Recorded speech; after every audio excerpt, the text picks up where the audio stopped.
That brings us to the CEO's second duty, building everyone, or more accurately, building the senior team. All the executives report to the CEO, so it's the CEO's job to hire, fire, and manage the executive team. From coaching CEOs, I actually think this is the most important skill of all. Because when a CEO hires an excellent senior team, that team can keep the company running. When a CEO hires a poor senior team, the CEO is up spending all of their time trying to do with the team, and not nearly enough time trying to do with other elements of their job. The senior team can and often does develop the strategy for the company, but ultimately it's always the CEO who has the final, go no go, decision on strategy.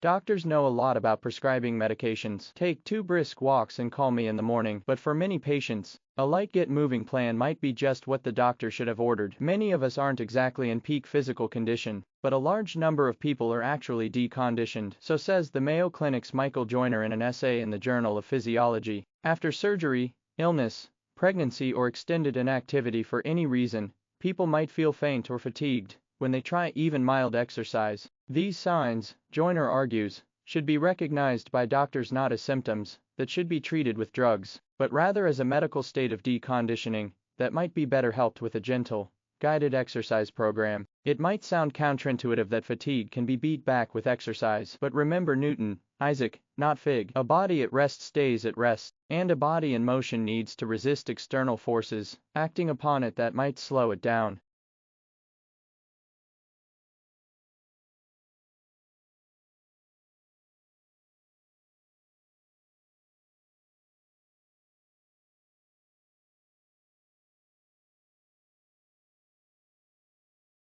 Life in the UK 2012 provides a unique overview of well-being in the UK today. The report is the first snapshot of life in the UK to be delivered by the Measuring National Well-being Programme, and will be updated and published annually. Well-being is discussed in terms of the economy, people and the environment. Information such as the unemployment rate or number of crimes against the person are presented alongside data on people's thoughts and feelings, for example, satisfaction with our jobs, or leisure time and fear of crime. Together, a richer picture on how society is doing is provided.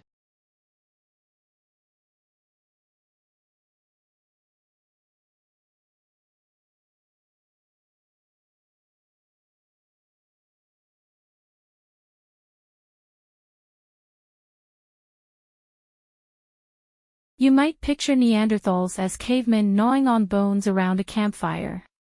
Which wouldn't be inaccurate, but Neanderthals may have also dined on roasted vegetables and known a bit about medicinal plants too. So says a study in the journal Naturwissenschaften, The Science of Nature. Researchers analyzed hardened dental plaque from 5 Neanderthals found in El Sidrón Cave, in northern Spain.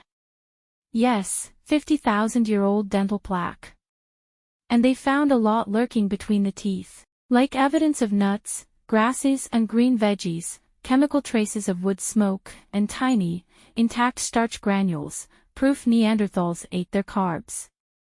And in one individual, they detected compounds found in the medicinal herbs chamomile and yarrow. The herbs have no nutritional value, and since Neanderthals did have the gene to detect the herbs' bitter taste, the researchers speculate that the cave dwellers were munching on them not as food, but to self-medicate.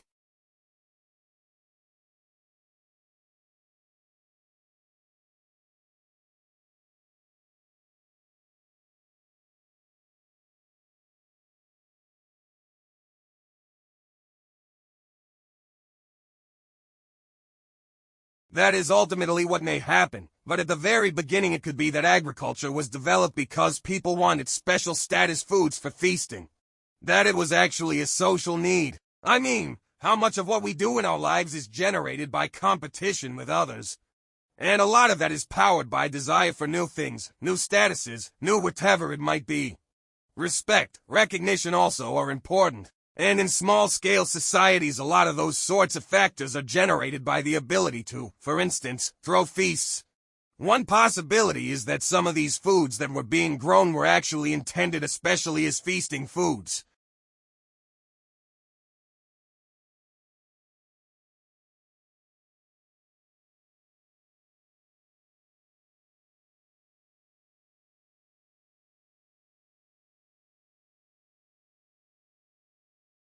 Why do we need more entrepreneurs right now? The entrepreneurs who create and run our businesses, who play by the rules, are in fact critical to our success as a nation. We need them especially today. Business, not government, will end this recession. Government must help by creating fair rules, sound monetary policy, and by protecting our fellow citizens in periods when they are jobless. We have to make way for the new entrepreneurial firms that will push us to frontiers of innovation.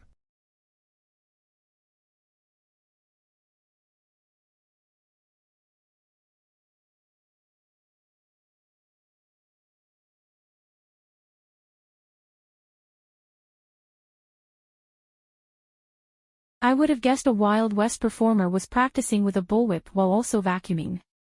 But no. That sound is apparently produced by the aurora borealis, the northern lights. Since 2000, researchers at Finland's Aalto University have been collecting audio, as part of what's called the Auroral Acoustics Project. Folk tales have long held that the lights also produce odd sounds, but the claims were hard to prove. And some researchers thought that any noises produced by the energetic particles that cause the light show would be far too high in the sky to be heard on the ground. But the latest results indicate that at least some sounds are produced very close to the ground. A setup of 3 ground-based microphones allowed researchers to estimate that the sounds occur perhaps just 70 meters up.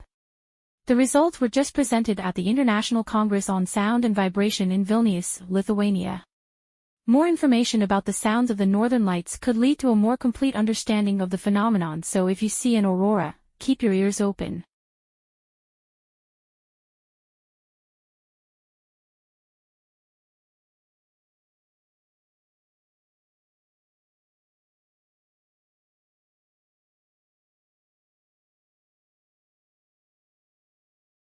Just like corporations, stars, too, can engage in mergers and acquisitions. A new study has identified a pair of white dwarf stars heading toward a merger. White dwarfs are the hot, super-dense remnants of spent stars. In a binary system called J0651, 2 white dwarfs circle each other very rapidly. The binary pairing completes an orbit in less than 13 minutes. And that already rapid orbital dance is speeding up as the 2 white dwarfs spiral in on each other. Each year their orbital period shrinks by 0.3 milliseconds. That's actually a pretty dramatic change on astronomical timescales in about 1 million years. The white dwarfs will get so close that the larger one will start to cannibalize its smaller companion before long. The 2 stars will likely become one. The study appears in the astrophysical journal Letters. The tightly wound white dwarf binary should also be radiating gravitational waves, ripples in the fabric of space and time. But today's gravitational wave detectors are not sensitive enough to detect them. That's okay. Astronomers have another 1 million years before things get really interesting to build an instrument that's up to the task.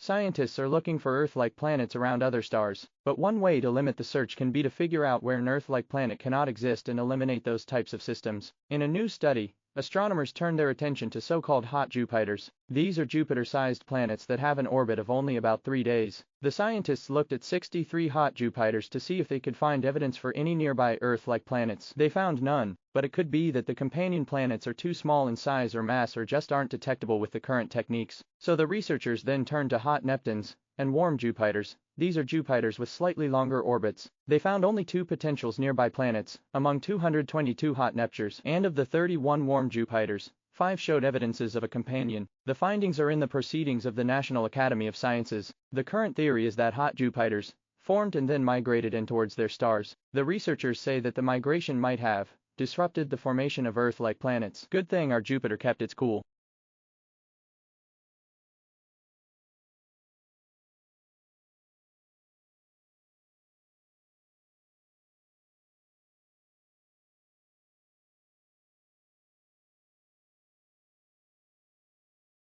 global warming might seem like a botanical boon. After all, milder temperatures and more carbon dioxide and nitrogen should feed flora. But a 10-year study has found that any initial positive effect on plant growth from climate change may soon disappear. The report is in the journal Nature Climate Change. Researchers transplanted vegetation from 4 grassland ecosystems to lower, warmer elevations. They also modified the precipitation at the transplant sites based on altered rainfall estimates. For the first year, the plants did great, producing more biomass and churning out more oxygen for us. But their productivity went down for the rest of the decade. What happened? Warming did speed up the nitrogen cycle, which should have increased nitrogen's availability as plant fertilizer. But a lot of the nitrogen left the soil through runoff or uptake into the atmosphere. In addition, productive native plants began to lose out to species that thrive at higher temperatures, but are less productive than the natives. Warmer temperatures may spur immediate growth, but in the long term, we can't expect plants to like it hot.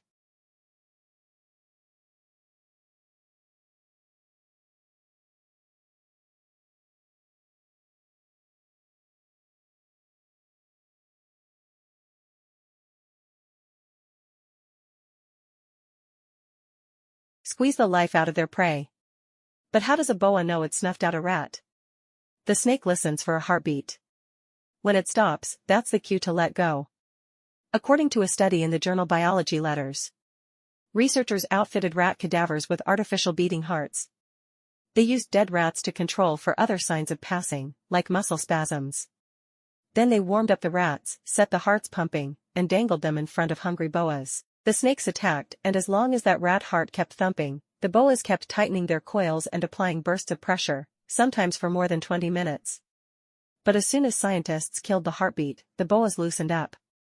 Even captive-born boas who'd never hunted live prey paid attention to the pulse, suggesting the behavior is innate. And for good reason.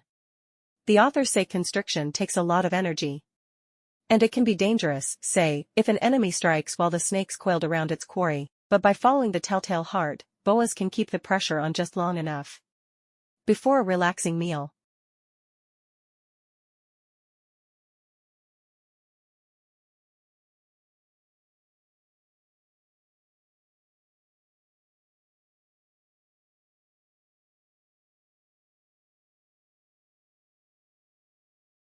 Every year, about 10 million tons of paper winds up in American landfills and incinerators, which is not only wasteful but adds CO2 to the atmosphere. Recycling helps. But even that material has to be repulsed and paper-sized before you can use it to print out that recipe you lines never make. But what if you could wipe the page clean and use it again? Light amplification by stimulated emission of radiation to the rescue. A new study shows that laser light can erase the toner from a piece of printed paper. The approach appears in the Proceedings of the Royal Society A. Taking a page from the Art Restoration Handbook, scientists sampled a variety of light sources to see if any could be used to strip the ink from laser-printed documents without damaging or discoloring the paper. UV and infrared were too harsh. But a bright green laser applied in for nanosecond pulses vaporizes the print, leaving paper that looks as good as new. Such imprinters will probably run about $30,000, so they probably will not catch on for home use. But people in the recycling world might find that the green laser fits the bill for making paper that's really green.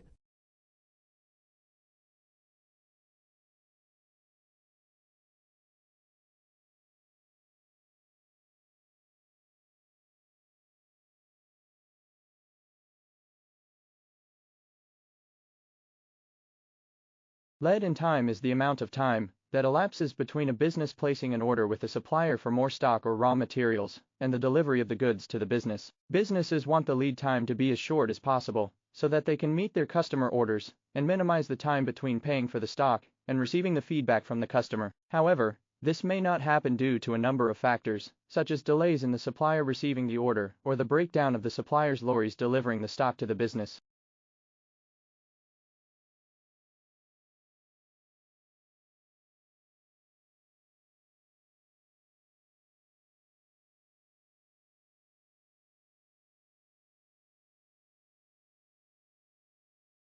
What was interesting and revealing about younger and middle-aged views on old age was how relative these were to the individual's own age. Those in their teens regarded 40 as old, whereas those in their 40s thought 70 or 80 was old. For many, health was seen as a determining factor in deciding who is old, and many young participants commented on how fit and active their grandparents are, while others thought ill health and dependence were an inevitable part of aging. The majority of participants, however, regarded old age as something negative, and many expressed fear of growing old.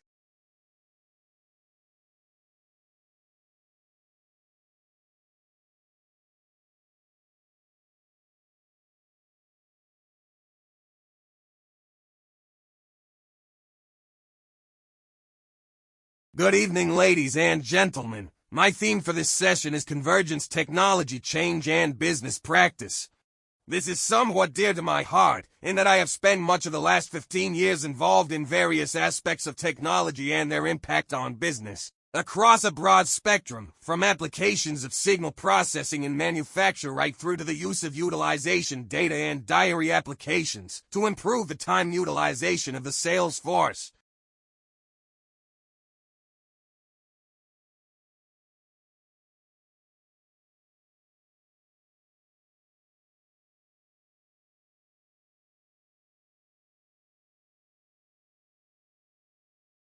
So 2 decades later, what's changed? It's now widely recognized that just 20% of health outcomes are tied to medical care, whereas up to 70% are tied to healthy behaviors and what's called the social determinants of health, basically. Everything that happens to us for that vast majority of time when we're not in the doctor's office or the hospital.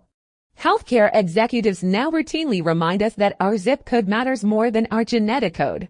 And one healthcare publication even recently had the audacity to describe the social determinants of health as the feel-good buzzword of the year.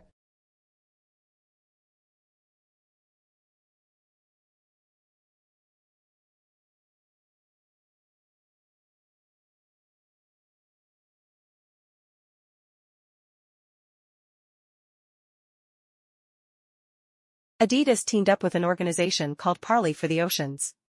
Parley goes out and collects plastic waste from the ocean. Adidas uses the plastic waste to make shoes. Shoes made with plastic from the ocean, good for the environment and good for business. Because if you know that rapidly growing consumer segment known as hipsters, and I know you know hipsters, then you know that a hipster faced with the choice between a no-name shoe and an Adidas made with plastic from the ocean will pick the Adidas every day of the week and twice on Sunday, and then walk around like it's no big deal but look for every opportunity to talk about them.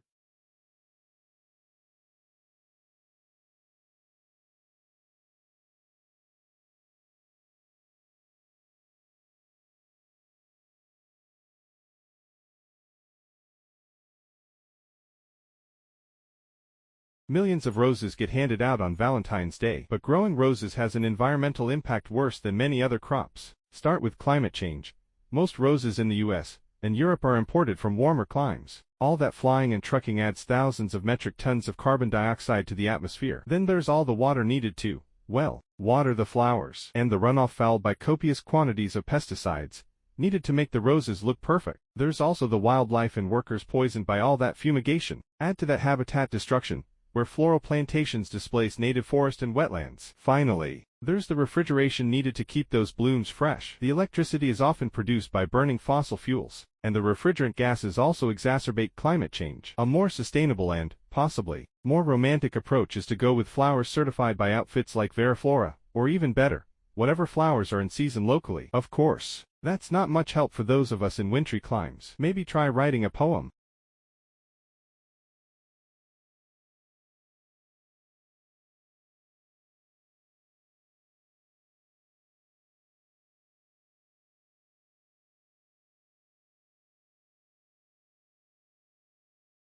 One seminal difference in policy remains: the coalition has not matched what is Labor's most important innovation promise. That is to bring together responsibilities for innovation, industry, science, and research under one single federal minister. Innovation responsibilities currently lie within the powerful Department of Education and Science, and while there is a separate industry department, it has little influence within cabinet. This has hampered policy development and given Australia's innovation policies a distinct science and research bias. It is the scientists rather than the engineers who call the tune in innovation policy in Canberra, So it's no surprise our policies are all about boosting government-funded research and later commercializing their results.